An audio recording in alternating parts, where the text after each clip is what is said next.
Bonsoir à tous et bienvenue à l'émission Le Vrai Dialogue, consacrée à une affaire récente qui fait grand bruit, impliquant le ministère algérien de la Défense et l'ONG suisse Trial International.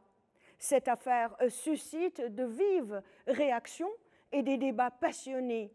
Les récentes nouvelles en provenance de Suisse ont révélé que Trial International a déposé une plainte contre l'ancien ministre algérien de la Défense Khaled Nezzar au nom d'un groupe d'islamistes terroristes algériens réfugiés en Suisse. Au cours de cette émission, nous explorons en profondeur les enjeux cruciaux liés à Trial International et à travers elle les ONG droits de l'homiste que d'aucuns accusent de faire des droits humains un business lucratif aux proportions industrielles. On va ouvrir un vrai dialogue avec des experts et des spécialistes pour lever le voile sur l'origine des financements, les objectifs et les liens avec d'autres auteurs internationaux. Il est essentiel de noter que les ONG droits de l'homiste suscitent un débat de plus en plus important ces dernières années, notamment en ce qui concerne le rôle potentiel dans les affaires internes de pays souverains. La prolifération de telles ONG, en particulier celles qui se revendiquent de la promotion des droits de l'homme, a été observée par les spécialistes souvent en corrélation avec l'essor du néolibéralisme dans les années 80 et 90. Elles ont fréquemment été accusées de servir d'instruments pour des ingérences politiques sous couvert de droits de l'homme. De plus, ces organisations sont souvent financées par tantôt des États, tantôt des entités occidentales, notamment des organisations telles que l'ANED, l'USAID et l'Open Society de George Soros, soulevant des questions sur lesquelles ou sur leur indépendance et leur motivation véritable.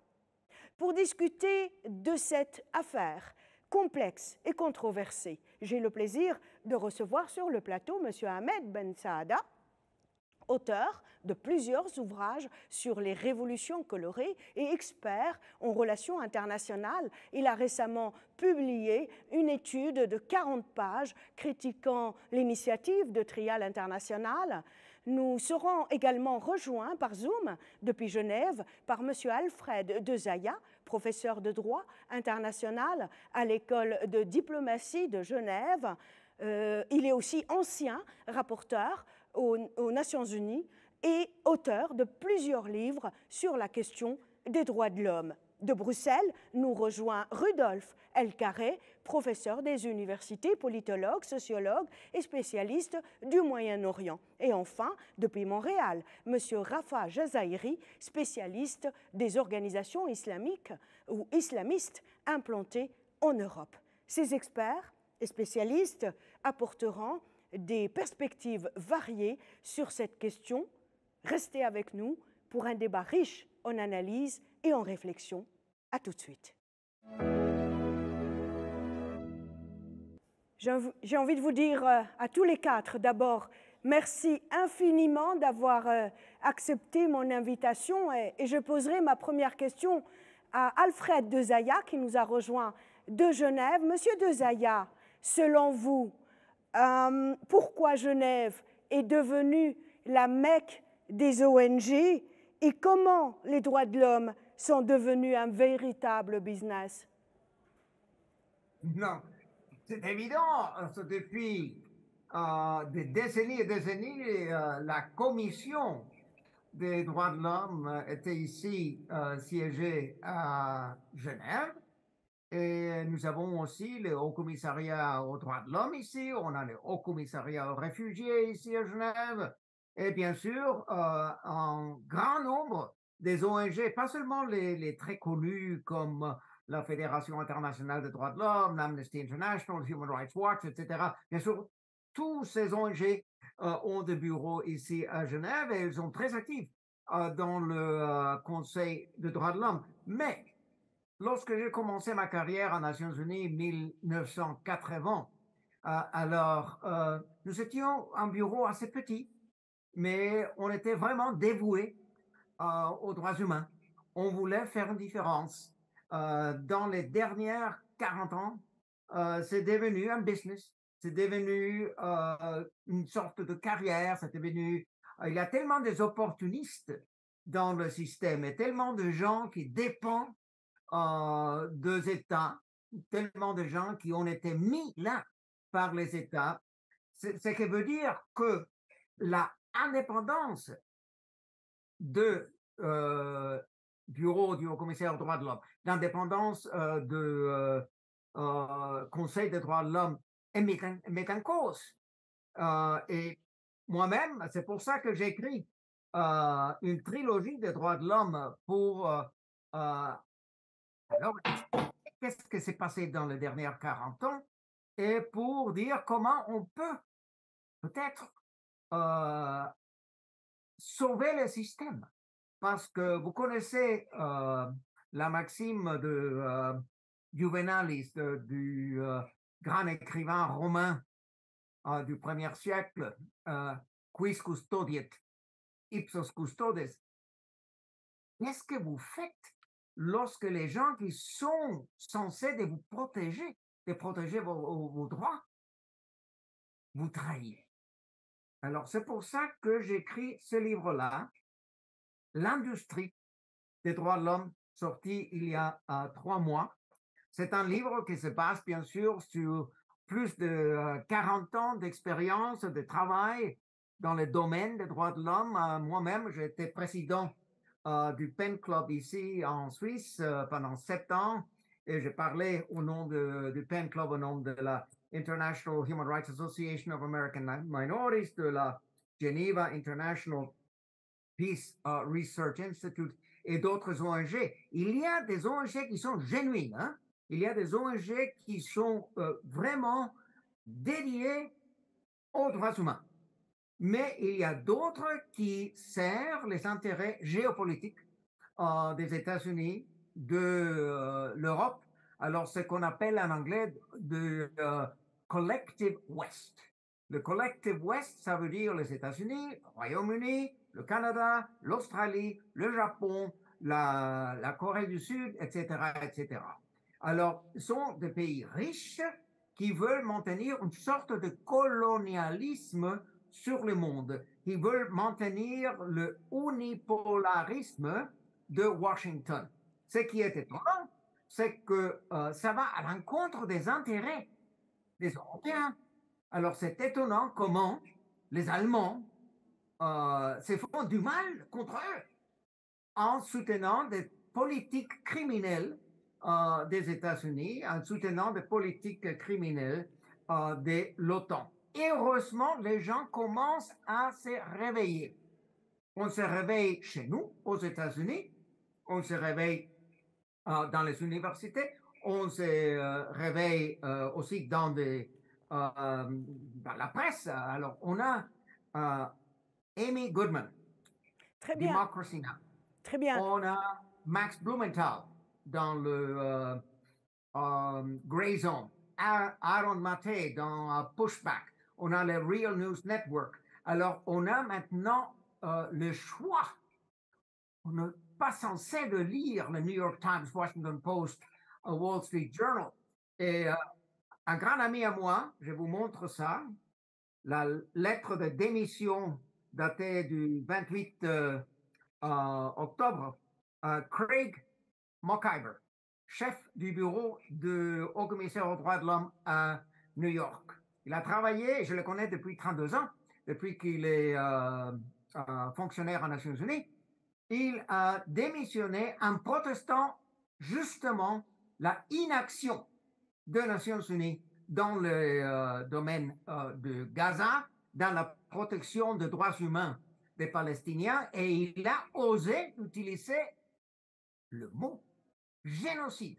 Il a appelé ce qui se passe aujourd'hui un génocide. Et je vous assure que c'est un génocide. C'est possible d'envoyer cette question à la Cour internationale de justice selon l'article 9 de la Convention sur le génocide, la Convention de 1948, qui donne juridiction automatique à la Cour internationale de justice sur toutes les questions sur le génocide. C'est-à-dire que l'Égypte, la Turquie, la Jordanie, le Liban peuvent facilement élever la question du génocide au Gaza à la Cour internationale de justice. Et j'explique, à la Cour internationale de justice, surtout pas à la Cour pénale internationale qui est au service de Washington et au service de Bruxelles. Alors, Monsieur Dezaya, vous m'entendez? Est-ce que vous m'entendez? Crédibilité. Vous m'entendez, Monsieur Dezaya? Je vais revenir vers vous dans un moment. Laissez-moi poser ma prochaine question à mon invité sur le plateau, Monsieur Ben Saada.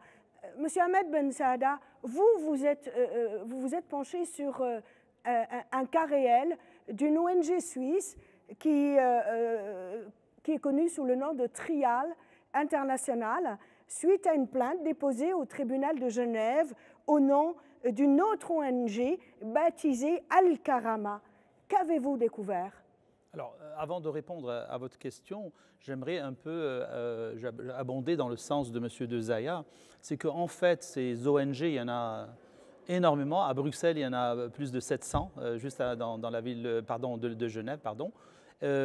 Ces ONG, pour avoir le qualificatif d'ONG, c'est-à-dire organisation non gouvernementale, on doit répondre à 5 conditions. Tout d'abord, elle doit être à but non lucratif, elle doit être d'intérêt public, elle doit être créée de manière privée et surtout son financement doit être indépendant et elle doit être totalement indépendante du point de vue politique. Et ces 2 derniers points, nous ne les retrouvons pas dans la plupart des ONG qui ont été pour certaines citées par M. Dezaya, mais il y en a beaucoup d'autres qui sont financées par des organismes étatiques. Alors, Trial International est financé par des États, le ministère des Affaires étrangères du Luxembourg, de la Suisse, britannique et de la Hollande, en fait.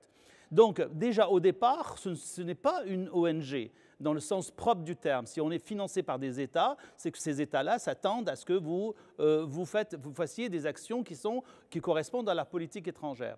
Mais au-delà des États, Trial International est aussi financé par l'Open Society de George Soros. Alors, juste pour revenir un peu à ce que disait M. Dezaya, c'est que lorsqu'on parle de M. Soros et de sa fameuse société ouverte, Open Society, ce qui arrive, c'est qu'on nous traite toujours de gens qui veulent faire de fake news, etc. À chaque fois qu'on parle on nous prend pour des gens qui ne sont pas sérieux.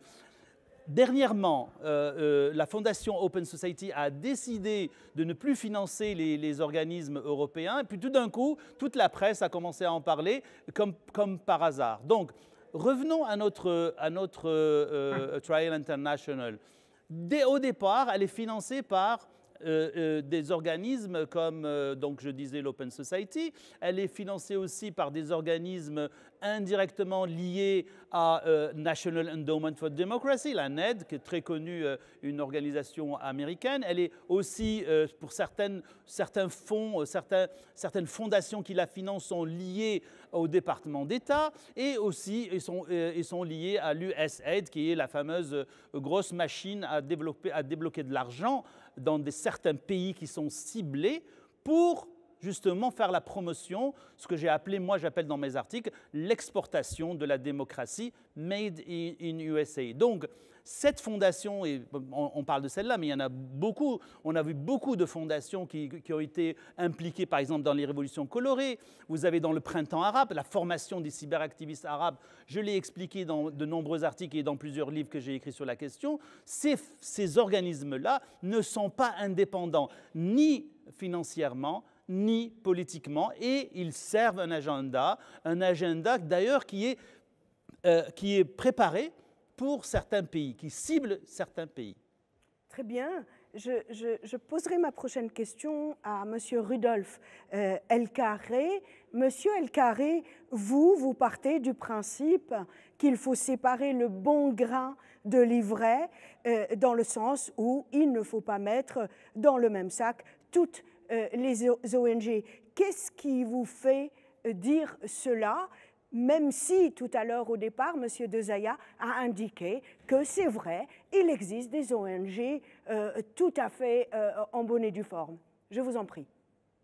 Oui, d'abord je souscris entièrement à ce qu'a dit M. Dezayas et le professeur Ben Saada. Quand je dis séparer le bon grain de l'ivraie, c'est que il y a différents types d'ONG qui ont été décrits, des ONG qui sont stipendiées par les États. Je vais y revenir et donner un exemple très précis concernant le Liban. Mais concernant le Liban aussi, pour illustrer cette idée des ONG qui sont honorables pour le travail qu'elles font, je prends un exemple, l'exemple de l'association AMEL, AMEL, du médecin, de cet ami médecin qui s'appelle Kamel Mehanna. Cette organisation a commencé à l'époque de la guerre du Dauphin. Et elle a fait un véritable travail, non pas, si vous voulez, dans le cadre des droits de l'homme au sens idéologique entendu, mais sur le plan humain.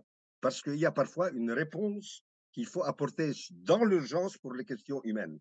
Et ça nous amène à une situation que je voudrais relier à la gestation de la notion d'ONG depuis une trentaine d'années, c'est depuis l'effondrement du mur de Berlin. Le plus souvent, et je ne parle pas évidemment du bon grain des ONG, notamment AML, apporte une réponse en aval alors que la réponse doit être en amont. Nous avons une situation typique au Liban sur laquelle je voudrais revenir, Madame Lefebvre, qui est celle des déplacés et du rôle des ONG norvégiennes, françaises, anglaises, américaines, toute la flopée de ce que M. Dezayas a appelé l'Occident collectif. Ces ONG ne travaillent pas sur la résolution des conflits. Ils considèrent que le conflit est un donné. Et en fait, ils travaillent sur la résolution des effets du conflit en aval. Et c'est exactement ce qu'on a essayé d'imposer à l'ONU lorsque Mme Anne Richard a porté tout un projet initié par le président Obama à l'époque, disant que nous avons à peu près une population de 60 à 100 millions de personnes qui se déplacent d'un endroit à l'autre. Il faut que les sociétés qui les accueillent les intègrent dans leur tissu social, etc. Et en fait, personne ne pose la question de savoir d'où viennent ces réfugiés, d'où viennent ces déplacés, d'où vient le problème. Alors ici, permettez-moi rapidement de prendre, si vous voulez, pour la faire très courte, la gestation de la question des ONG. C'est apparu principalement après l'effondrement du système des blocs, où nous avions deux modèles sociétaux qui étaient en concurrence. Je dis bien l'effondrement du système des blocs, pas l'effondrement de l'URSS, même si l'URSS en tant qu'entité politique a disparu, parce qu'on ne peut pas comprendre la relation ou la gestation de l'URSS sans sa relation avec le monde dominé par les Américains. Très rapidement, qu'est-ce qui s'est passé à l'époque? La première chose sur laquelle, alors évidemment, on a mis l'ONU dans le jeu de façon, c'était une véritable hérésie parce que l'ONU est une association d'États. Et on a voulu imposer cette idée que la société civile, cette invention qui a été complètement dévoyée, parce que la société civile, on en a parlé en Italie avec l'unification italienne, tout le monde connaît ce qu'a dit Gramsci là-dessus, mais on l'a complètement dévoyée. Et en fait, elle était concomitante à la montée du libéralisme comme idéologie dominante. Donc, il faut relier cette gestation, si vous voulez, des ONG comme outil relais d'une nouvelle domination du monde sous la coupe des États-Unis. Quel était l'objectif principal? C'était d'affaiblir les États. Or, vous savez que de très nombreux États se sont constitués dans le sillage de la décolonisation. Que ces États étaient des États encore jeunes, même s'ils ont un passé historique comme la Syrie, par exemple, qui est lourd de plusieurs siècles d'un patrimoine humain et sociétal de plusieurs siècles. Eh bien, un des objectifs était d'affaiblir les États pour affermir la domination. Là, je peux entrer dans des exemples à n'en plus finir sur comment on a assujetti, on a démantelé d'abord la Yougoslavie, qui a été le premier point de destruction de l'unité européenne et le premier le premier élément de la mise sous dépendance de l'Union européenne vis-à-vis des États-Unis. On peut prendre plein d'exemples de ce côté-là. Maintenant, il y a deux points sur lesquels également je voudrais insister. C'est qu'on a inventé une nouvelle idéologie, une nouvelle langue. Tous ces gens nous parlent soit de gouvernance, soit d'état de droit. Et alors que l'état de droit, c'est une notion extrêmement floue, comme si le droit n'existait pas avant l'existence de la notion d'état de droit. On nous parle de gouvernance, c'est en fait une projection de la manière dont on gère les entreprises sur les sociétés. Or, une société n'est pas une entreprise. Et nous avons un exemple catastrophique au Liban avec ce qu'on a appelé chez nous le haririsme, c'est-à-dire cette idéologie néolibérale construite sur le consensus de Washington, du point de vue idéologique, et qui a abouti à une véritable catastrophe. Dernier point, j'espère qu'on y reviendra, les ONG et les réfugiés syriens.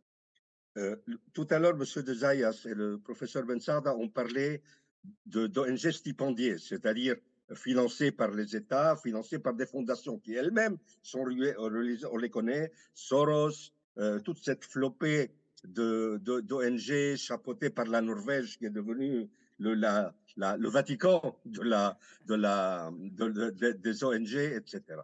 Quel est l'objectif?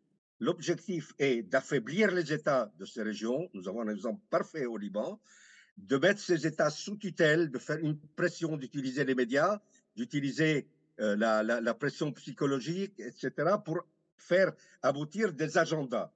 Prenons le cas du Liban. Quel est l'agenda? L'agenda est d'affaiblir la Syrie et d'affaiblir le Liban. Quel est l'objectif des ONG? L'objectif des ONG au Liban, et encore une fois, je sépare le bon grain de l'ivraie, qu'on ne me fasse pas procès de ce côté-là.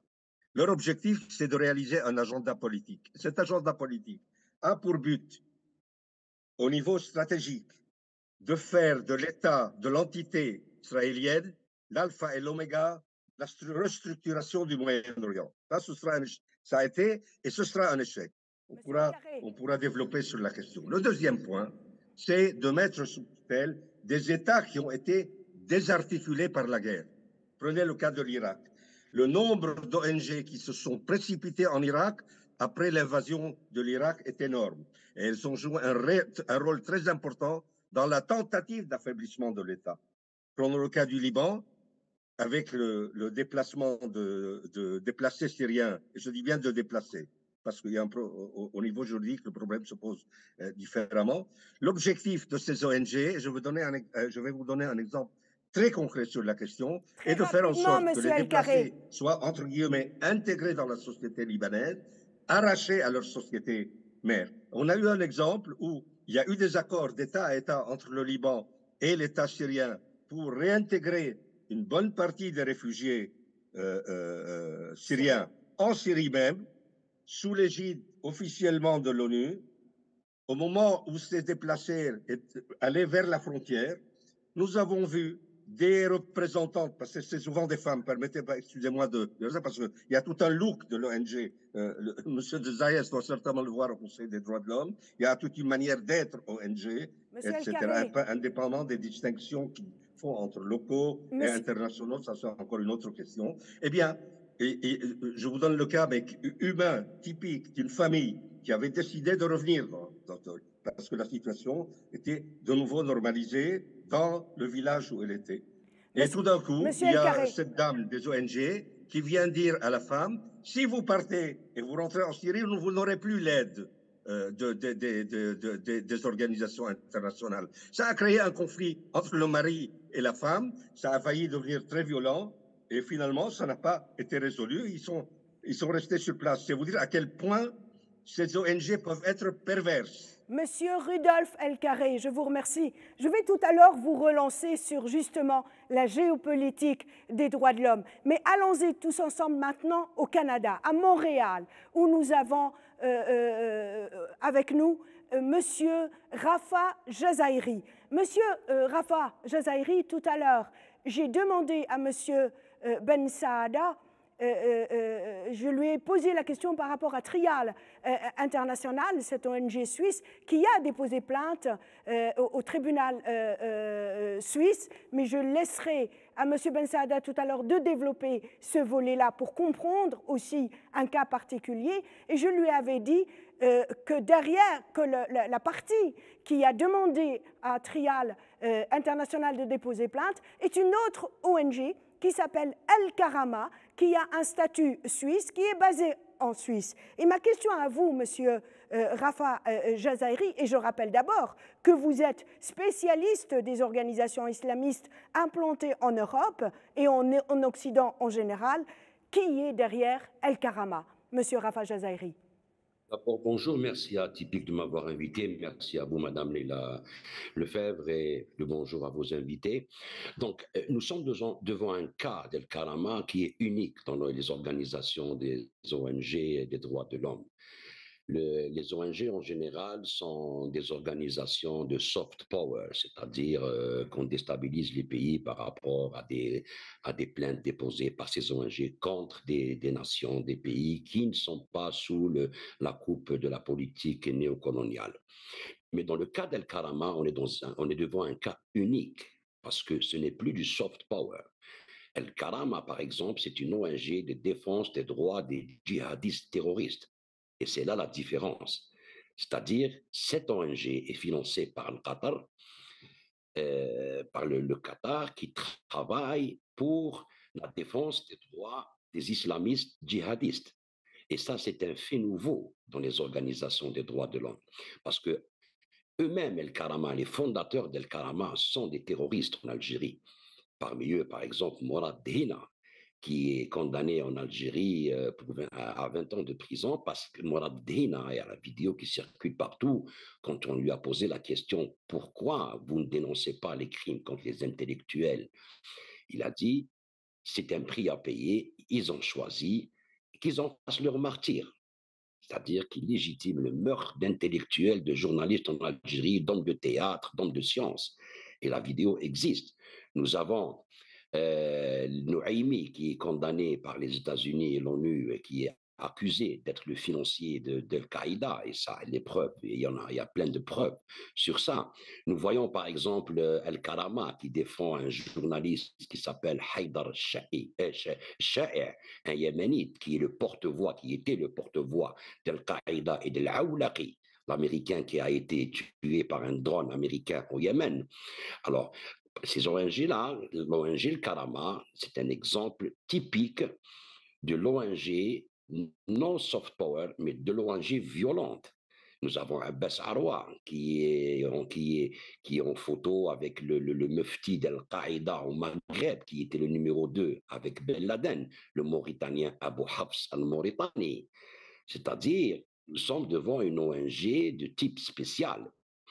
On reconvertit, par exemple, ces gens-là, on les reconvertit en organisation des droits de l'homme pour les utiliser autrement. Quand on sait toute l'implication des États-Unis, des services occidentaux dans la création des djihadistes en Afghanistan, qu'ils ont plus tard utilisé en Yougoslavie, en Algérie, en Libye, en Syrie, en Irak, avec Abu Mus'ab al-Zarqawi, pour diviser les Irakiens entre chiites et sunnites, parce qu'ils étaient unis contre l'invasion américaine, et on les défend.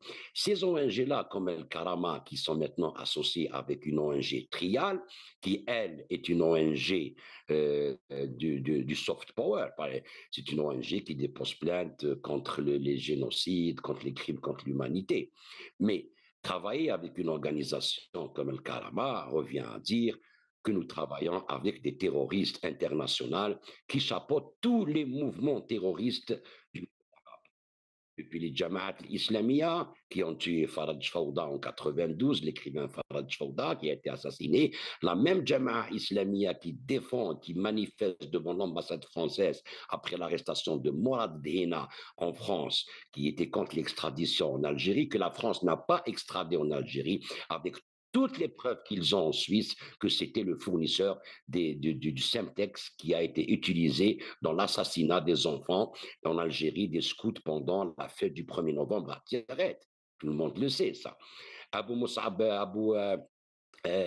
Abbas Arwa, qui est l'un des fondateurs d'Al Karama avec Mesli Al-Rayan et Nouaimi, sont en relation. C'est une organisation algérienne terroriste qui s'appelle Rachad. Les membres fondateurs de Rachad sont les membres fondateurs d'Al Karama. Abbas Arwa, Zetout, l'ancien diplomate en Libye, Mourad Dhina et Rachid Mesli, qui tient le côté juridique d'Al Karama.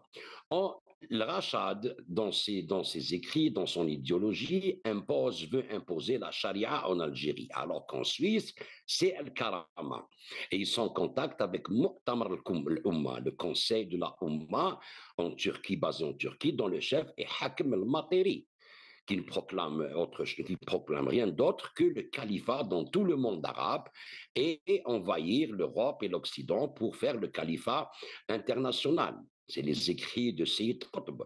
Nous avons aussi avec eux monsieur, comment il s'appelle, Abu Anas, Abu Noua, qui était le père des djihadistes arabes en Afghanistan, qui est le gendre de Abdallah Azzam, qui est lui le fondateur d'Al-Qaïda et le père spirituel de Ben Laden et de Zawahiri, c'est un Palestinien, c'est le père spirituel de Daesh actuellement, il revient à ses écrits, à ses vidéos, c'est Daesh, donc lui c'est le gendre de Abdallah Azzam, il a 4 enfants avec sa femme, la fille de Azzam, que maintenant il a la nationalité anglaise et qui va en Suisse pour faire des conférences dans des universités, alors que c'était le chef des GIA en Algérie, le créateur des GIA qui ont massacré 250 000 Algériens, s'il vous plaît.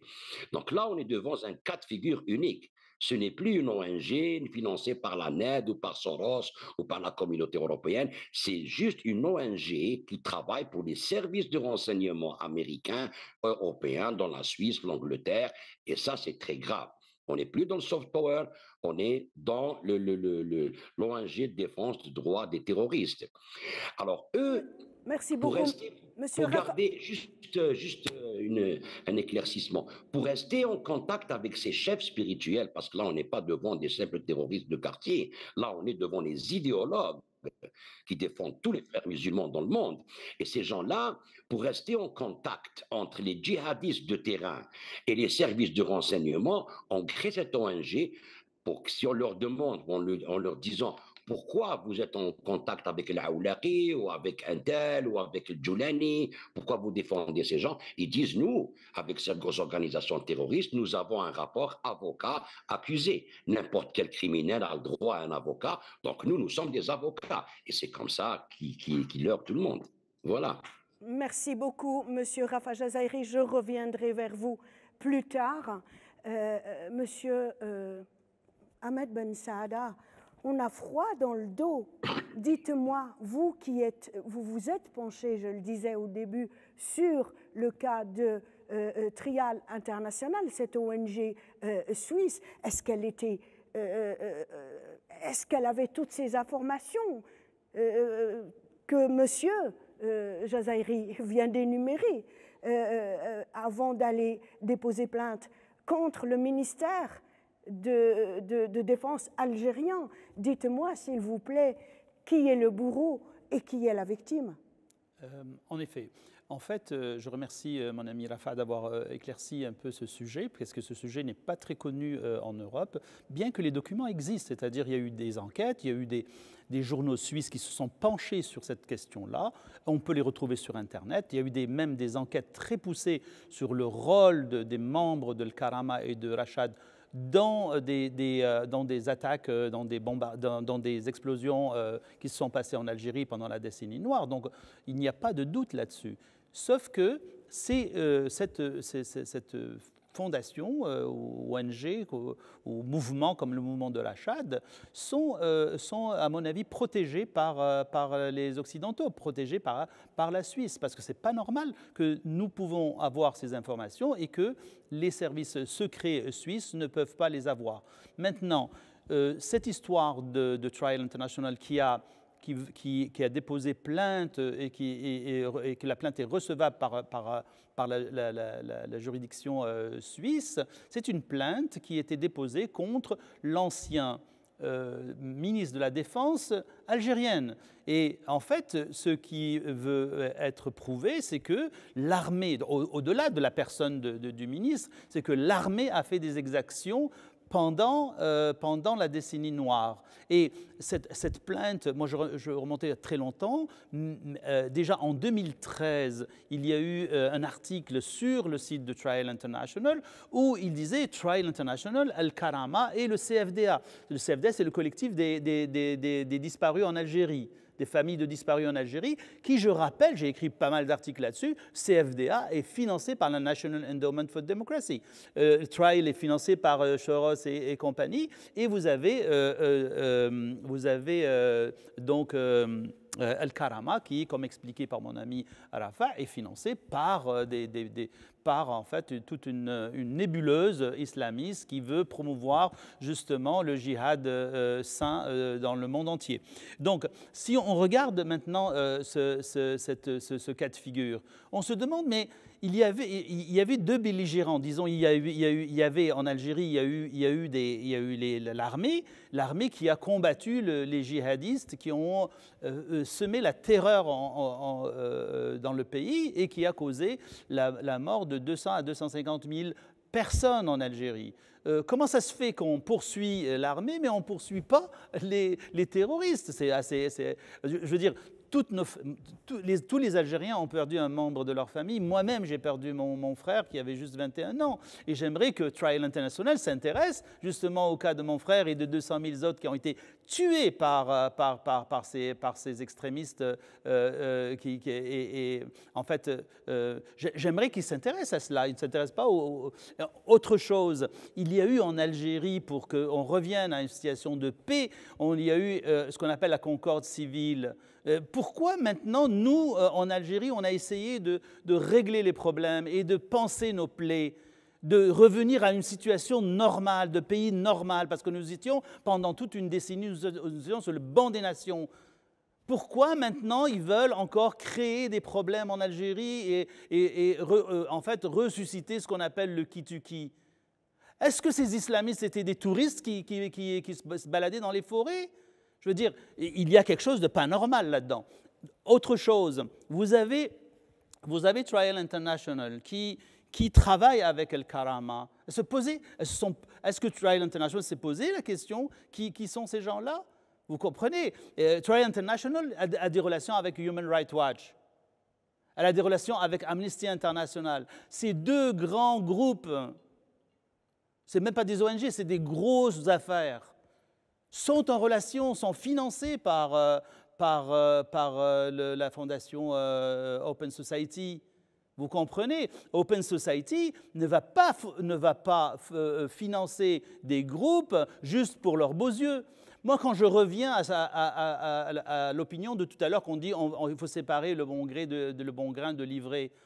Vous savez ce qu'a fait en 2015 a fait la Russie? Elle les a toutes interdites. La Chine les a limitées.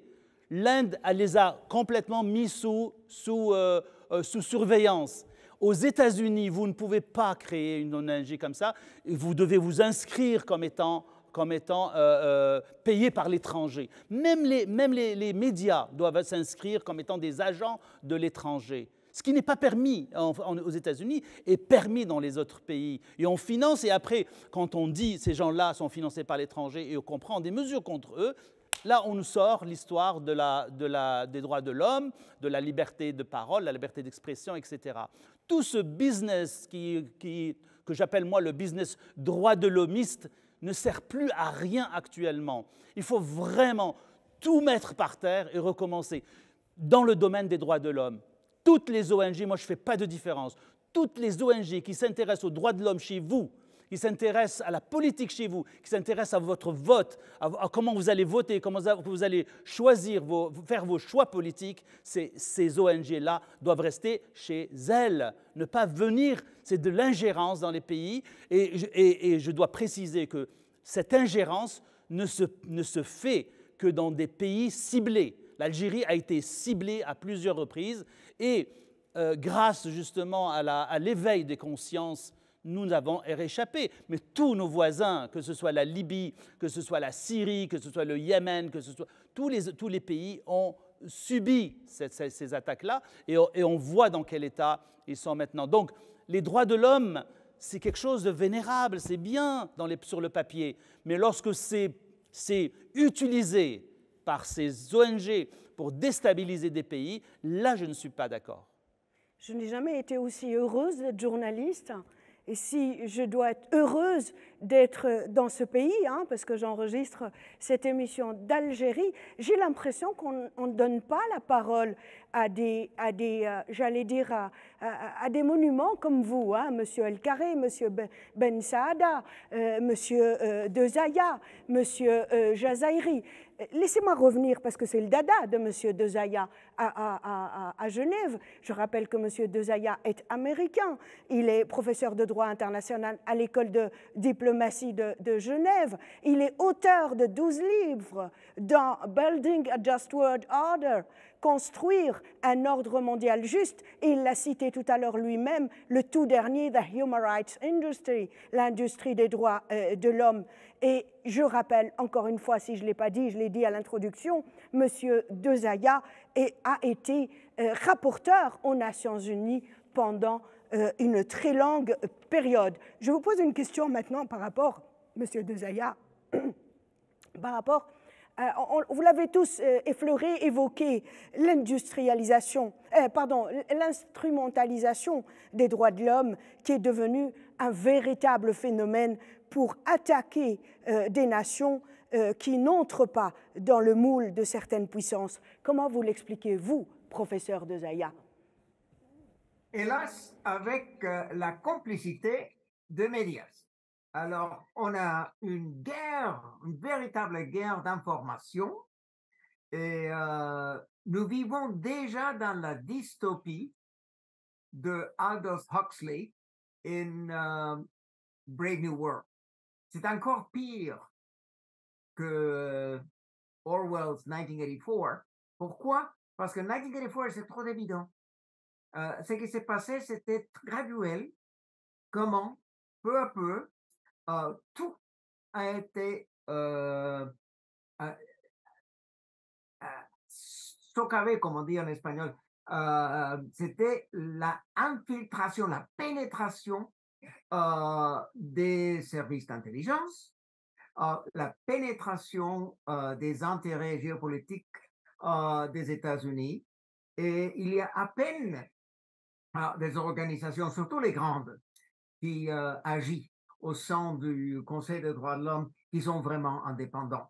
Alors, je dirais, c'est pas Amnesty International ou Human Rights Watch qui font de mauvaises choses. Je les appelle toujours mixed bags. Alors, ils ont de bons rapports, ils font des bonnes choses, mais ils font aussi de très, très mauvaises. Et c'est pour ça que dans mon livre sur l'industrie des droits de l'homme, j'ai formulé toute une série, une sorte de blueprint, toute une série de recommandations. Qu'est-ce qu'il faut faire pour renouveler le système, pour revenir à ce que j'appelle la spiritualité de la Déclaration universelle des droits de l'homme. Parce que la Déclaration universelle des droits de l'homme, c'était un autre temps, c'était 1948, et on avait une certaine, faith. Alors, on croyait aux droits de l'homme, on voulait faire du progrès. Et qu'est-ce que s'est passé? Il y a eu, dans beaucoup de domaines, une rétrogression dans les domaines des droits humains.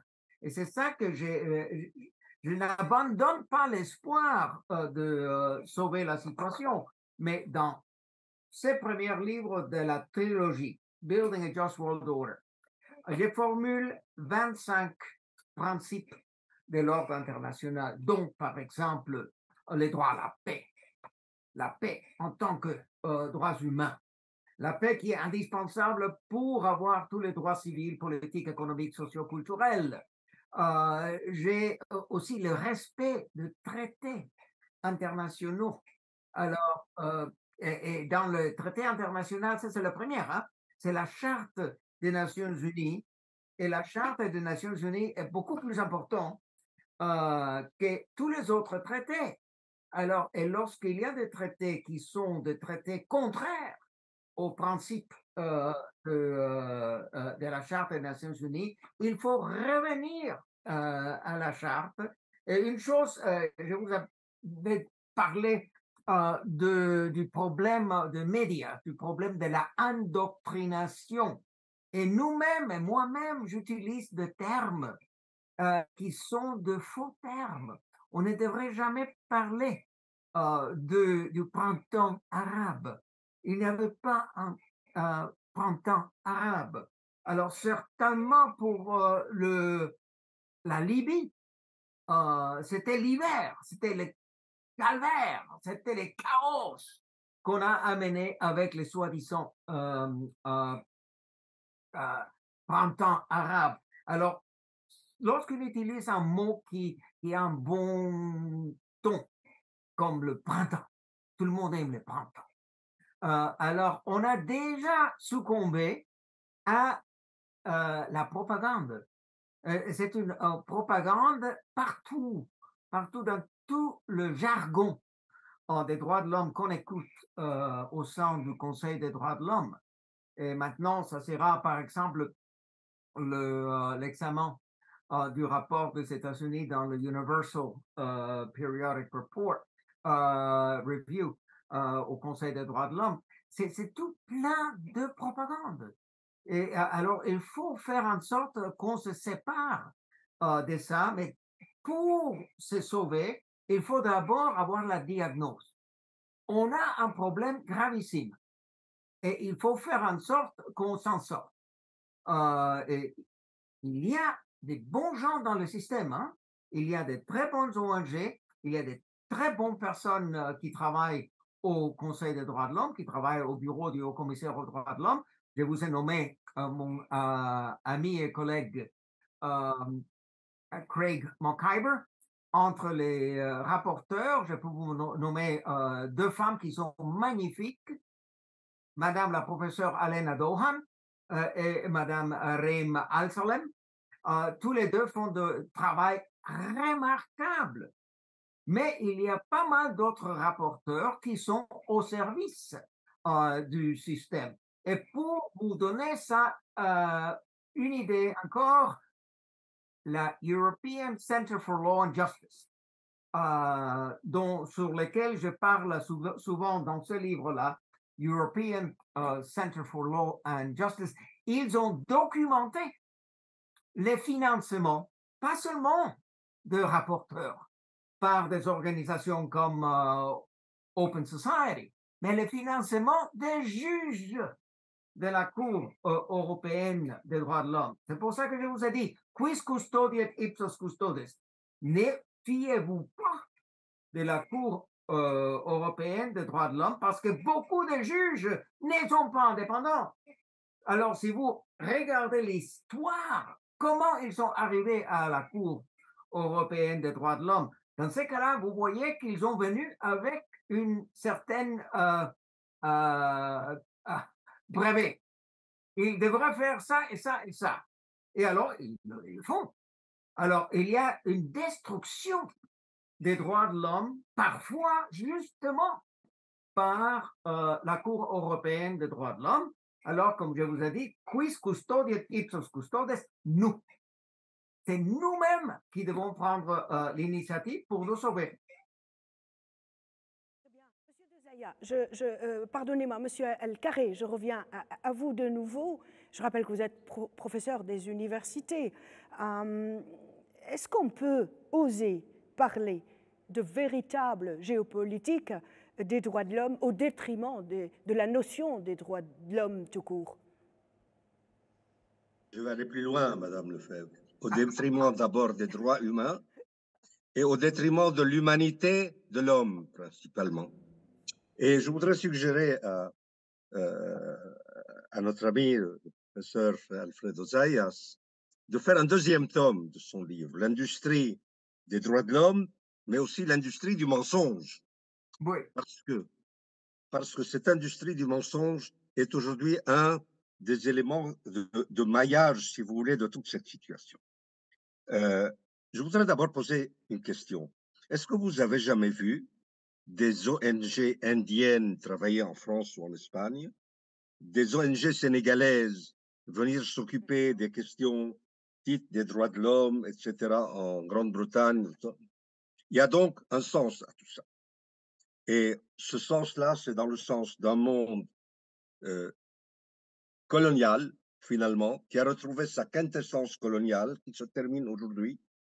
Je disais tout à l'heure, on dit off the record, mais je reprends cette formule. Ce que nous vivons aujourd'hui en Palestine, et ça, je soumets ça comme une hypothèse de travail, mais je suis prêt à la défendre. Nous vivons la fin du monde qui a commencé en 1492 avec la découverte des Amériques, c'est-à-dire tout le monde colonial avec tous les clones du colonialisme espagnol puis britannique. Regardons un tout petit peu, si vous voulez, le paysage qui se dessine avec les ONG. Premièrement, regardez comment les ONG démontent les sociétés. Il n'y a plus de société avec les ONG, avec l'idéologie des ONG. Il y a des catégories. Les femmes, les vieux, les jeunes, les enfants, les bizarres, les etc., etc. Bon, ça signifie qu'en fait, on démantèle ce qui fait l'histoire et la mémoire d'une nation, d'une société. C'est ce à quoi s'attaquent aujourd'hui les ONG. Ces catégories abstraites n'ont rien à voir avec la réalité. Deuxième élément, on parlait tout à l'heure de, si vous voulez, de séparer le bon grain de l'ivraie. Moi, je disais ceci pour ne pas léser et être injuste à l'égard d'ONG, notamment dans le domaine médical, qui viennent pallier un manquement. Dans certaines régions, il y a parfois des urgences et ces ONG-là, même si parfois elles se dévoient, on connaît l'histoire comment Médecins du Monde, Médecins sans frontières est devenu Médecins du Monde, puis après, c'est devenu un outil d'ingérence. Je n'aime pas personnaliser les choses, mais parfois il y a des symboles. Hein? L'outil d'ingérence de M. Kouchner avec son sac de riz en Somalie et toutes les. Il ne manquerait plus que M. Clinton vienne aussi avec son sac de riz, etc. Il y a des ONG qui parasitent l'ONU. Nous avons aujourd'hui une ONG dont le travail est de scruter toutes les critiques de la politique israélienne et qui est installée à New York et vous sort régulièrement des rapports, des accusations en faisant du véritable terrorisme intellectuel. Continuons sur cette histoire de ce paysage. Lorsque le mur de Berlin, excusez-moi, pardonnez-moi si je vais la faire un tout petit peu caricaturale, mais la caricature est réelle. Le monde tel que a voulu le dessiner M. Fukuyama à l'époque, qui est peut-être revenu sur ça, le monde sans histoire, en fait, il le décrivait sous la forme suivante. Nous avons un monde qui se termine où il n'y a plus d'histoire, il n'y a plus de nation, il n'y a plus d'État, il n'y a plus de société. The end of history. Ben voilà. Il n'y a plus de société. C'est un monde. On l'a bien vu le livre. On a bien vu le livre montré par. Un monde en déliquescence, invertébré. Invertébré, ça c'est très important parce que l'État est une colonne vertébrale. La société a des colonnes vertébrales. Et c'est à ça qu'on s'est attaqué. Et ce qui s'est passé en Syrie est typique et prototypique, si vous voulez, de la question. Alors, nous avons un monde dirigé par les États-Unis, avec l'Union européenne totalement dépendante des États-Unis. Je me souviens ici d'un débat avec M. Hubert Védrine où je parlais des rapports de dépendance des pays du Sud méditerranéen avec l'Europe. Il m'interrompt en me disant, vous permettez que je vous interrompe, j'ai quelque chose à dire, je vous en prie. Il me dit, si on change les noms, vous êtes en train de décrire exactement le type de relation que nous avons, nous, Européens, avec les États-Unis. Et donc, nous avons les États-Unis en tête, un monde quasiment en déliquescence, avec le rêve de faire disparaître la Chine, de faire disparaître la Russie, de faire disparaître l'Inde, etc. Un monde complètement géré, d'un côté, par les bases américaines, vous en avez 800, 900, pour contrôler avec le hard power cette situation mondiale et cette planète, et de l'autre côté, les ONG qui gèrent à la bonne semaine la situation dans ces États. C'est ce paysage-là, avec tous les processus d'ingérence, etc., qui nous a été promis. Aujourd'hui, ce monde est en train de se terminer. Les États reviendront, les nations reviendront, les sociétés retrouveront leur histoire et leur mémoire. Et je termine sur ce point, qui peut être un peu lapidaire. tout se joue aujourd'hui en Palestine. Et on est prêt à discuter de la question. Très bien. J'aimerais revenir avec Vous monsieur... permettez, je vais vous dire, excusez-moi, Madame Lefebvre, je veux dire pourquoi tout se joue en Palestine. Pour une raison très simple, c'est que c'est la plus formidable imposture qui a été construite au cours du dernier siècle. Et c'est cette imposture qui est en train de se terminer aujourd'hui en Palestine. C'est pourquoi je dis la question palestinienne aujourd'hui, qui retrouve ses racines, qui retrouve sa réalité sur le territoire et sur le terrain de la Palestine, est la porte d'entrée vers ce monde nouveau que nous sommes en train de vivre, dont nous voyons aujourd'hui la justice. Monsieur El Carré et même Monsieur Dezaya, Monsieur Ben Saada, vous êtes tous passionnés et passionnants. Laissez-moi poser ma question maintenant à Montréal, hein, à Monsieur Rafa Jazairi. Vous avez tout à l'heure évoqué un certain nombre de sources de financement de El Karama, cette association de droit suisse que vous connaissez très bien, et vous l'avez cité aussi, elle est liée à un mouvement qui est d'ailleurs classé par l'État algérien comme un mouvement terroriste, hein, je veux dire Rachad, pour des experts. Rachad n'est rien d'autre que le FIS, hein, Front islamique du salut, dissous ici en Algérie. Monsieur Rafa Jazairi, il semblerait que cette organisation et ce mouvement Rachad ont beaucoup d'argent, ils brassent des millions, ils ont leur propre télévision, leur propre radio, leur propre plateforme Internet, et ces médias et ces plateformes sont basées en France, en Angleterre, en Suisse, et puis il semble les utiliser pour pervertir les populations dans les pays arabes surtout, parce que tous ces médias sont diffusés en langue arabe, parfois même en langue dialectale arabe du Maghreb, quand ils s'adressent au Maghreb. Comment ils sont structurés? Parce que vous avez aussi travaillé beaucoup dans ce domaine, Monsieur Rafa Jazairi. Attention, là, on a affaire à des universitaires, par exemple, comme Morad Dehina, qui est diplômé du MIT, c'est un physicien. On a affaire à un Msli, qui est un avocat. On a affaire à un Abbas Arwa, qui est docteur en physique médicale. Donc, ce n'est pas n'importe qui, c'est des idéologues du djihadisme international. Ce n'est pas seulement le djihadisme algérien. Parce que quand on voit la Jama'a Islamia qui a commis l'attentat à Luxor et tué le Sadat, et qui m'a dit que tuer l'écrivain Fouda, défendre Morad Dehina devant l'ambassade française au Caire avec les photos de Morad Dehina et les photos de Sheikh Abdelrahman qui est mort en prison aux États-Unis, condamné pour les attentats du World Trade Center en 1993. Donc on n'est pas devant une organisation simple, c'est normal. En Algérie, c'est les anciens du FIS qui étaient à l'étranger. Parmi eux, vous avez par exemple Mohamed Zawi, qui est actuellement en prison, qui a la citoyenneté néo-zélandaise. Donc tous ces gens-là qui sont en contact avec des Nouaimi, avec Mu'tamar al-Umma en Turquie, avec beaucoup de cadres, c'est les têtes pensantes du djihadisme international et du terrorisme, parce que le terrorisme, ce n'est pas les armes. Le terrorisme, c'est l'idéologie. Il faut d'abord éduquer toute une génération sur une idéologie pour pouvoir les emmener à la guerre, comme ils ont fait en Algérie. En Algérie, proclamer le califat. Le problème islamiste en Algérie, ce n'est pas un problème algérien, c'est un problème international de l'islamisme international. Parce que comme Abu Mus'ab al-Souri, c'est l'idéologue de tous les djihadistes internationaux, Abu Mus'ab al-Souri, qui est proche de Ben Laden. Donc, on est à côté de gens, des penseurs, des gens qui ont une formation universitaire, ce n'est pas n'importe qui. Donc, les gens, si le Qatar, par exemple, a financé cette organisation d'El Karama, ce n'est pas pour l'Algérie seulement, c'est pour combattre ses adversaires au Moyen-Orient, comme l'Arabie Saoudite. Parce que si on voit les plaintes posées par El Karama contre l'Arabie Saoudite, c'est effarant, c'est-à-dire on le voit.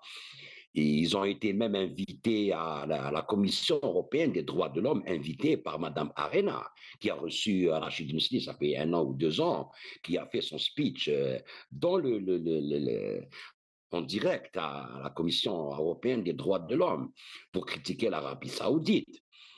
Donc là, on voit le Qatar, maintenant qu'on voit la corruption de Mme Arena et de M. Panzeri, qui est le fondateur de l'ONG Fight Impunity, avec Rachid Msli dans l'hémicycle, même par Internet, en face de Maria Arena, là, on comprend beaucoup de choses. C'est très, très grave. C'est-à-dire le financement est là. Quand on voit le Qatar, qui est l'allié de la France, de l'Occident, qui maintenant héberge chez lui les chefs du Hamas, par exemple, que tout le monde dénonce comme étant des terroristes, alors que leurs chefs sont au Qatar, pourquoi ils ne demandent pas leur extradition? C'est une question à poser. Donc c'est vraiment flou, c'est vraiment très, très... Il faut être très pointueux pour voir ce qui se passe. Trial, moi, j'en veux pas à Trial. Parce que Trial, c'est une ONG qui est manipulée, qui est financée par George Soros, par la NED, par la fondation Rockefeller, en tout cas. Mais moi, j'en veux au pouvoir suisse, à la justice suisse. Connaissent-ils ces gens ou pas? Ils ont des rapports des services spéciaux suisses, ils ont des rapports de journalistes suisses, ils le savent. C'est ça, comment un gouvernement suisse, un État comme la Suisse, qui se dit neutre, et qui sait que ces gens-là ont des mandats d'arrêt internationaux. Et puis, avec leur allié qui est Anwar Haddam aux États-Unis, qui a revendiqué l'attentat de la rue Miroche à Alger, où il y a eu des morts civiles, une voiture piégée qui a explosé devant le commissariat, qui a revendiqué, qui a dit oui, c'était les choses à faire, et c'est comme ça, c'est nos frères Moudjahidines. Donc, c'est ça le danger de cette ONG. Les financements. Comme par exemple, je vous donne deux anecdotes très, très... Alors, vous avez Mu'tamar al-Umma de Hakim al-Matiri qui est en Turquie. C'est le père spirituel de Rachad. Ils font partie, Rachad, qui est le Karama, bien sûr, font partie de cette organisation internationale des frères musulmans djihadistes. Alors, Hakim al-Matiri a justifié la décapitation du professeur français Samuel Paty à l'époque sur des tweets qui existent et que je vous ai envoyé des exemplaires. Vous pouvez confirmer. Donc, ces tweets existent et il a justifié le crime de Samuel Paty par le jeune pauvre tchétchène qu'ils ont envoyé à l'abattoir. Il a coupé la tête d'un professeur parce qu'il a diffamé l'islam ou diffamé le prophète. Mais l'islam n'a jamais dit ça, donc ils nous salissent l'islam. Nous avons un autre exemple de Moukhaytar en Mauritanie, qui a été accusé de blasphème contre l'islam sur sa page Facebook. Alors, il a été condamné à mort, il a passé 3 ans en isolement dans les prisons, et après, c'est après l'intervention des organisations internationales, des États-Unis, de la France, ils l'ont relâché. Mais l'ami de Rachad et de Karama, qui est Abu Hafs en Mauritanie, qui est en photo avec Abbas Arwa, dont vous avez l'exemplaire de la photo que je vous ai envoyée hier. Donc, lui, quand ils l'ont relâché, il a dit c'est un jour noir pour la Mauritanie. Il fallait exécuter ce monsieur. Comment cette ONG, le Karama des droits de l'homme, peut-elle parler de liberté d'expression, de liberté pour tout le monde, alors que eux, leurs alliés, condamnent à mort des gens pour de simples écritures sur Facebook ou sur comme El Materi, qui justifie le crime et la décapitation de Samuel Paty. C'est pas normal. Trial à côté du gouvernement suisse est innocent. C'est le gouvernement suisse et la justice suisse et la justice internationale qui doit intervenir. Nous sommes devant un cas particulier d'ONG criminelle. C'est le cas de le dire. Donc le financement, ils l'ont par le Qatar, parce que le Qatar les utilise. C'est un pacte. Nous, pourquoi ils ont choisi ces Algériens de Rachad? Parce que le Moyen-Orient n'est pas proche de l'Europe culturellement comme nous les Algériens. Nous, on est très proche de l'Europe, surtout francophone. Donc, nous avons une certaine culture européenne, nous nous introduisons dans les couloirs européens mieux que les gens du Golfe. Nous avons cette culture, nous, les Libanais, les Syriens. Donc, ces gens-là étaient prêts à être utilisés. Donc, c'est un pacte. Nous, on vous donne de l'argent pour créer une ONG des défenses des droits de l'homme islamiste pour taper sur le Moyen-Orient et les pays arabes qui sont contre nous. Et nous vous aidons à taper votre pays, l'Algérie. On vous donne l'argent pour vous organiser. Vous avez votre site à Rachad, votre télévision à Rachad, la télévision Al-Magharibiya, qui est la télévision du fils. Mourad Hina était le président du fils en 2002. par intérim avant la libération de Abbasi Madani et de Ali Belhadj. Il proclame nul autre que l'instauration de la charia en Algérie. Donc, sur cette phase, c'est l'Algérie, la charia et le terrorisme, et de l'autre côté, on défend les droits des djihadistes, en disant on défend les droits de l'homme. Et ça, c'est très, très grave. C'est ça que les gens n'arrivent pas à voir. La Suisse est complice. La Suisse devient complice, carrément. Ah, Monsieur Rafa, Monsieur Rafa, je vais vous permettre. Un petit mot suite à ce qu'a dit le professeur Zayas et Monsieur Jazairi. Vous me donnez une minute? Une minute, oui. Donnez-moi un instant, juste un instant, parce que je suis désolé, mais je dois vous quitter parce que j'ai un rendez-vous très important. C'est juste pour poser la question de la légitimité des ONG. Elles n'ont aucune légitimité. Aucune. D'accord, Monsieur El-Karé. Elles ne sont pas élues. Monsieur El-Karé, je vais vous laisser la parole, ne vous inquiétez pas. D'accord. On va tous ensemble dire un tout grand merci à Monsieur Rafa Jazairi, qui va devoir nous quitter, il nous l'a dit. Merci vraiment. Merci. Je vais juste terminer sur une phrase. Les gens qui défendent les droits de l'homme réellement dans le monde, les droits humains de toute l'humanité, ceux qui sont en train, c'est les enfants qui sont en train de mourir en Palestine. C'est eux les vrais défenseurs de l'humanité. C'est avec leur sang qu'ils sont en train de défendre toutes nos libertés dans le monde. Je vous remercie et merci vraiment d'avoir accepté notre invitation. Au revoir, à très vite, à Monsieur El-Karé. Merci. Allez-y, Monsieur El-Karé. Oui, je disais simplement que il faut se poser la question de la légitimité des ONG. Quelle est leur légitimité? Elles n'en ont pas. Elles ne sont pas élues. Elles sont désignées, d'une part, et leur légitimité, entre guillemets, elles les tirent le plus souvent dans tous nos pays de leur relation avec des ambassades. Mais là, ça pose également un autre problème, qui est le problème de la représentation politique et de la crise de la démocratie telle qu'on l'entend.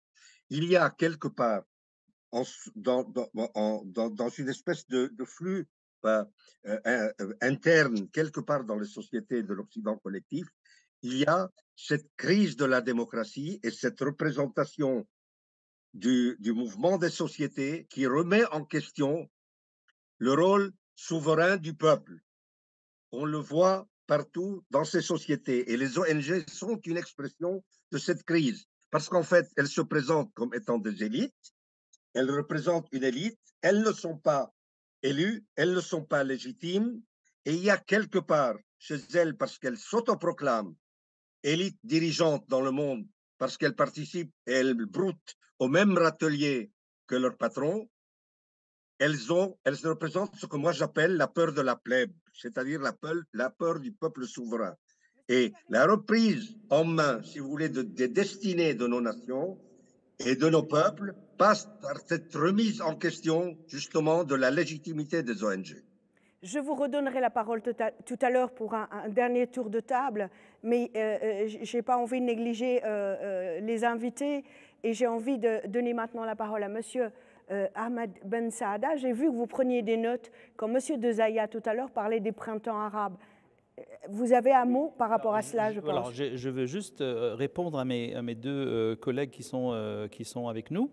Premièrement, par rapport au printemps arabe, le mot a été inventé sciemment, parce que les gens qui ont pensé ce printemps, ils voulaient qu'il ait une connotation positive.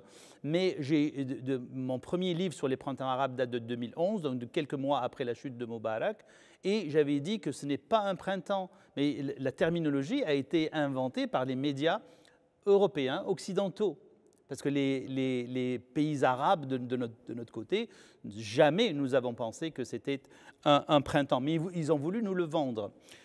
Par rapport à ce que disait M. El-Karé, quand je parle de séparer le bon grain de l'ivraie, je ne parlais pas de tous les domaines, mais le domaine de droits de l'homme. À ce moment, droits de l'homme, vraiment, il y a un gros ménage à faire. C'est-à-dire que toutes les ONG où il y a écrit droits de l'homme, on doit complètement les effacer. On ne peut pas s'ingérer de cette façon dans les affaires intérieures d'un pays sous le fallacieux prétexte des droits de l'homme, de la liberté d'expression.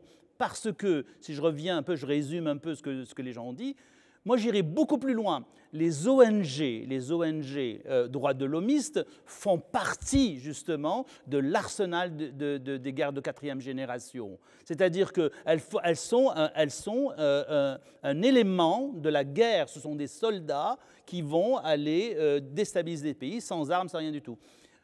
Les deuxièmes groupes, et là je reviens un peu à ce que disait M. De Zayas, ce sont les médias.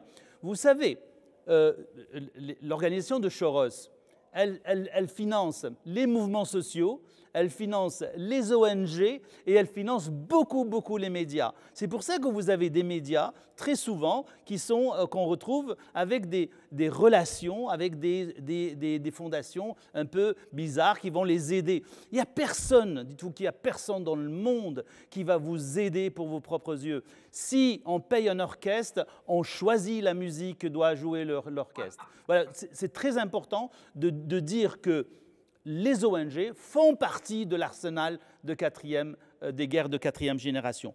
On revient maintenant à ce que disait aussi M. De Zaya. Il disait, Human Rights Watch, il y a des biens, il y a du mauvais. Quand on reçoit 100 millions de dollars entre 2010 et 2020 de l'Open Society, ben, je ne vois pas où est le bien.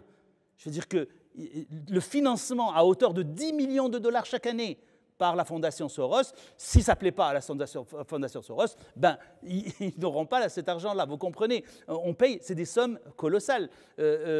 En moyenne, pour vous donner un ordre d'idée, depuis la création des fondations Soros, c'est autour de 600 à 700 millions de dollars qui sont dépassés chaque année pour des organismes comme ça, pour faire la révolution chez vous. Vous voulez faire la révolution chez vous, vous contactez ces gens-là, ils vous mettent en contact avec des groupes comme le groupe de Canvas en Serbie, etc. J'ai tout expliqué ça dans plusieurs de mes... Donc, il est très important de comprendre que les ONG droits de l'hommisme, les ONG qui s'occupent de la politique intérieure chez vous, ce sont des entités qui sont là pour vous déstabiliser, les pays qui sont ciblés. Ce n'est pas tous les pays qui sont ciblés. Par exemple, vous ne verrez pas, par exemple, des déstabilisations par exemple, les pays du Golfe, par exemple, parce que ils collaborent avec les Américains, ils collaborent avec les Britanniques, ils collaborent avec tous les pays occidentaux, donc ils ne sont pas ciblés. Mais un pays comme l'Algérie, oui, il sera ciblé. Il a été ciblé, il est ciblé et il sera ciblé. Et toujours, on va cibler. Nous avons vu, lors du Hirak, par exemple, j'ai écrit un livre et plusieurs articles où il y avait des ONG qui étaient financées par la National Endowment of Democracy ou d'autres organismes et qui menaient justement le pays vers le chaos. Et une chance que le peuple ne les a pas suivis, parce que sinon, on ressemblerait plus à la Libye qu'à la Suède. Vous comprenez, il y a de cela. C'est très important de comprendre l'action négative de ces ONG et l'action négative des médias qui sont financés par des groupes et des intérêts étrangers. Soros, par exemple, juste lui, vous ne pouvez pas savoir à quel point il finance les médias internationaux. Que ce soit l'ICG, que ce soit... il a même un groupe qu'il finance pour écrire des articles avec des soi-disant spécialistes et qu'il offre gratuitement à des journaux à l'étranger, et surtout pas à l'étranger, tous l'étranger, mais des pays du Sud, pour justement transmettre un message de démocratie. Parce qu'en fait, quand on vous parle de démocratie, de droits de l'homme, d'expression, vous ne pouvez pas être en désaccord. Vous ne pouvez pas être contre la vertu. Mais comme on dit, la vertu, c'est comme les dents. Plus c'est blanc et plus c'est faux. Très bien dit. Et puis, pour dire encore un mot par rapport à l'ONG suisse qui a déposé plainte contre le ministère de la Défense algérien, vous pensez que ça aussi, vous l'avez dit tout à l'heure, ça aussi va dans le sens que vous venez de dire, c'est-à-dire que votre pays, l'Algérie, est ciblé?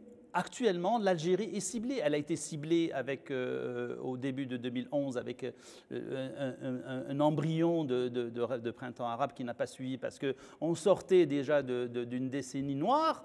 Après cela, en 2019, il y a eu un mouvement qui était extrêmement intéressant. C'était un mouvement qui ne voulait plus continuer dans la gestion, qui ne voulait plus qu'un président reste encore un président qui était malade, je vous le rappelle, et qui voulait rester encore, qu'on voulait faire rester encore un 5e mandat. C'était très intéressant comme approche. Mais dans ce mouvement-là, dans ce type de mouvement, il y a des éléments qui rentrent pour aller plus loin, pour aller déstabiliser le pays, pour placer, justement, on a vu le mouvement Rachad, qu'est-ce qu'il a fait? Nous avons vu le mouvement du MAC, les séparatistes du MAC, nous avons vu, justement, moi je les appelle des ONGistes, ces ONGistes pro-américains qui sont introduits et qui voulaient carrément aller défaire tout ce qu'on avait en Algérie, défaire toutes les institutions et recommencer à zéro. On voit ce qui s'est passé en Libye, on voit ce qui s'est passé en Syrie ou même actuellement en Tunisie. La situation n'est pas très bonne avec cette histoire de ne pas choisir la voie constitutionnelle. La voie constitutionnelle, peut-être, c'est peut-être pas la meilleure solution, mais c'est une solution saine qui nous a menés dans une situation de stabilité dans le pays. Très bien, il y a M. Ben Saada déjà qui donne des issues, des solutions. Monsieur Alfred de Zaya, vous avez effleuré tout à l'heure la question du droit à la paix. Je ne sais pas, je vous lis, je vous suis, vous le savez. Vous êtes un des rares professeurs de droit international à évoquer qui est habilité à sanctionner. Et vous le dites clairement, la seule instance dans ce bas monde qui a cette habilité, qui a ce pouvoir de sanctionner, c'est l'ONU. Mais malheureusement, ce que nous voyons, ce sont des États qui sanctionnent. Et j'ai envie d'évoquer avec vous le cas peut-être le plus ancien, le plus emblématique.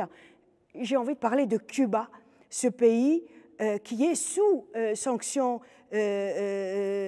depuis 62 ans, et par un État, pas par l'ONU. Un mot par rapport à ça, avant de conclure? Oui, le 2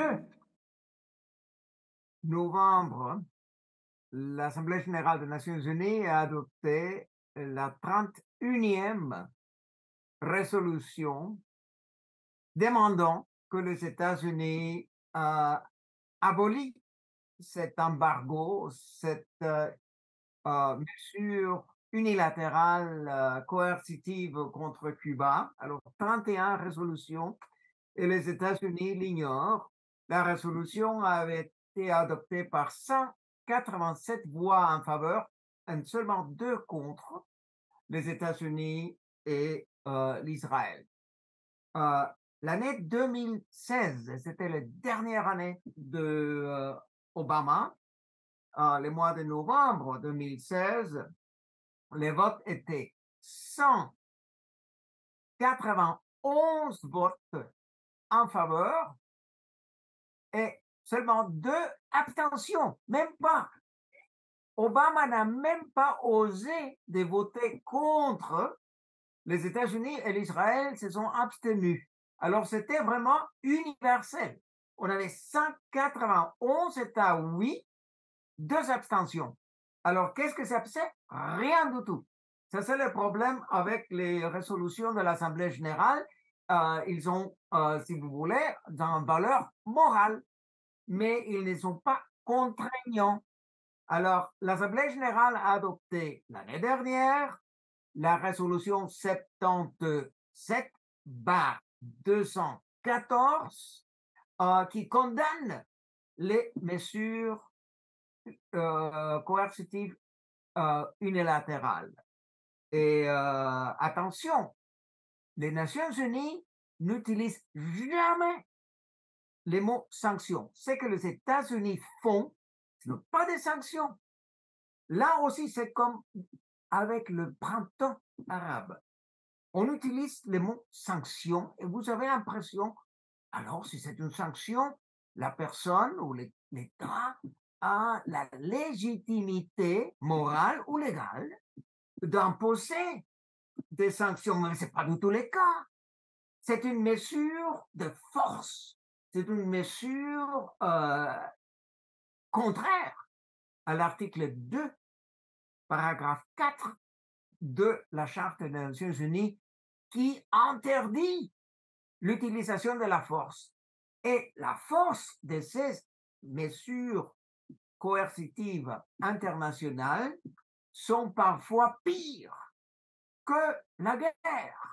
Alors, on peut dire que les mesures coercitives internationales des États-Unis, du Canada, du Royaume-Uni, de l'Union européenne contre Cuba, le Nicaragua, la Syrie, le Venezuela, ont tué des centaines de milliers de personnes seulement pour l'année 2018. Le professeur Jeffrey Sachs, qui a écrit une trentaine de livres, voici le livre sur The Price of Civilization. Jeffrey Sachs a fait une étude avec the Washington Center on Economics and Politics, ensemble avec Mark Weisbrot. Ils ont estimé que seulement pour l'année 2018, 40 000 personnes ont perdu la vie au Venezuela. Parce que, imaginez, si vous êtes diabète et vous n'avez pas l'insuline à temps, vous mourrez. Et ce n'est pas seulement les États-Unis avec le blocus total contre le Venezuela, avec les blocus financiers. On ne peut pas faire des transferts d'argent. On ne peut pas acheter, on ne peut pas vendre. Alors, cette situation aberrante, et c'est un crime contre l'humanité. Alors, c'est un cas qui devrait être élevé à la Cour internationale de justice par le biais de l'article 96 de la Charte des Nations Unies en demandant un avis consultatif. Parce que si la question est est-ce que les mesures coercitives unilatérales des États-Unis constituent un crime contre l'humanité, la réponse est oui.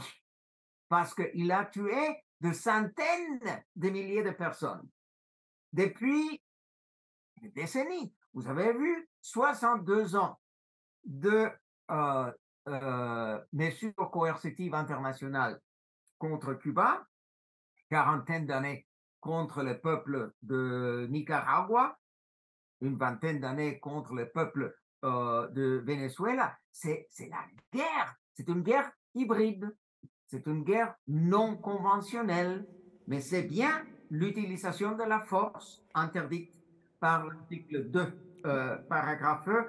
Et pas seulement ça, je me réfère à l'article 39 de la Charte des Nations Unies. Ça constitue une menace à la paix et à la sécurité internationale. Et ça, le Conseil de sécurité pourrait bel et bien discuter cette question. Bien sûr, à la fin du jour, il y aura un veto des États-Unis, ça c'est évident. Mais du point de vue objectif, les mesures coercitives internationales constituent une menace gravissime. Très bien, monsieur. Contre la paix et la sécurité de l'humanité. Monsieur Alfred de Zaya, je tenais vraiment à faire ce petit clin d'œil par rapport à l'Amérique latine, mais j'avoue qu'un de mes confrères va bientôt lancer sur cette chaîne Atypique TV une émission où il ne sera question que de cette partie du monde. 30 secondes pour le professeur El Carré pour ajouter quelque chose avant de conclure. Oui, juste une petite. D'abord, je souscris entièrement à ce qu'a dit le professeur Bensada et le professeur Desayas, entièrement, notamment sur la question des sanctions ou qui n'existe pas dans le langage de l'ONU, ces mesures coercitives unilatérales. Mais je voudrais terminer sur un point, c'est l'inversion de sens permanente que nous avons dans le vocabulaire et le langage de l'Occident collectif. Lorsqu'on parle de paix, entendez guerre. Lorsqu'on parle de printemps, entendez automne. Lorsqu'on parle de jardin, entendez barbarie. Je me réfère ici à M. Borrell. Oui, très bien. Très bien. Monsieur Ahmed Ben Saada, quelque chose à ajouter, puis on conclut. En fait, vous me tendez la perche parce que j'ai écrit un article justement sur Cuba il y a 2 jours. Oui. Et donc, où je disais que si les États-Unis, en fait, se retrouvent en compagnie d'Israël, un État génocidaire, et à côté, avec une abstention de l'Ukraine, qui est un pays qui est justement poussé à disparaître complètement grâce au financement et aux aides militaires des États-Unis, qui ont décidé en fait, de combattre jusqu'au dernier soldat ukrainien, et aussi surtout d'aider un régime putschiste. Durant l'Euromaïdan, il y a eu un putsch d'un président démocratiquement élu, et qui a été évincé grâce en finançant des groupes néo-nazis. Et ça, tout le monde le sait. Alors, et maintenant, on se retrouve avec un Zelensky. Je vous rappelle une chose, j'ai fait une petite recherche sur le sujet. Vous savez que, en fait, l'Ukraine n'a jamais voté pour ou abstention, contre ou abstention. C'est-à-dire, elle était toujours pour la résolution, pour la levée de l'embargo. En 2019, M. Zelensky, il a été élu et comme par hasard, il vote abstention. Donc, vous comprenez qu'il y a, même dans ces votes-là, il y a des intérêts politiques. Mais lorsque la plus grande puissance du monde, comme je l'ai appelé l'hégémon, se retrouve tout seul dans un coin avec Israël, qui est en train de tuer des enfants. Je vous rappelle qu'à la date d'aujourd'hui, il y a presque 4000 enfants qui ont été massacrés et 10 000 personnes en tout, sans compter les blessés. Et de l'autre côté, vous avez l'Ukraine qui est noyautée par les néo-nazis et qui a été instrumentalisée pour faire la guerre à son meilleur et plus grand voisin. Ces 2 pays, la Russie et l'Ukraine, doivent vivre ensemble. Ils ont une frontière commune, ils ont des racines communes, ils ont une culture commune. On ne peut pas, l'histoire ne nous permet pas de créer un différend entre ces 2 pays. Et que l'hégémon se retrouve avec ces 2 pays, ces 2 seuls petits pays. Moi, je pense que les États-Unis me font beaucoup de peine actuellement, entre guillemets. Eh bien, je pense que nos téléspectateurs aussi souscrivent à tous vos propos. Moi, j'ai envie de leur dire à nos téléspectateurs, tapez sur Google « Docteur Rudolf El-Carré »,« Docteur Alfred de Zaya »,« Docteur Ahmed Ben Saada ». Vous allez trouver des livres, des publications. Je vous assure que vous allez apprendre beaucoup de vérité sur ce bas monde. J'ai envie, avant de clôturer cette émission très spéciale, j'ai envie de remercier tout ce monde que vous ne voyez pas, que moi je vois.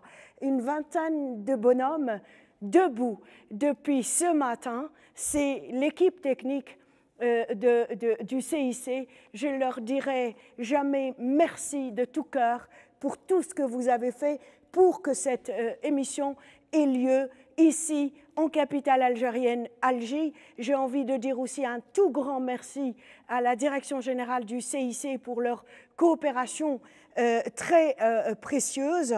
Et je pense qu'il n'y a pas besoin de citer les prénoms, je ne les ai pas tous, donc je ne ferai pas de jaloux. Voilà, continuez de soutenir Atypique TV comme son nom l'indique. C'est une nouvelle chaîne belge francophone internationale qui est vraiment atypique, qui donne la parole à des experts, à des professeurs, à des journalistes, à des penseurs que les autres médias mainstream oublient souvent. Je pense que c'est cette caméra que je vais regarder pour dire enfin, cette émission s'achève. Merci vraiment de l'avoir suivie et à très vite. Au revoir.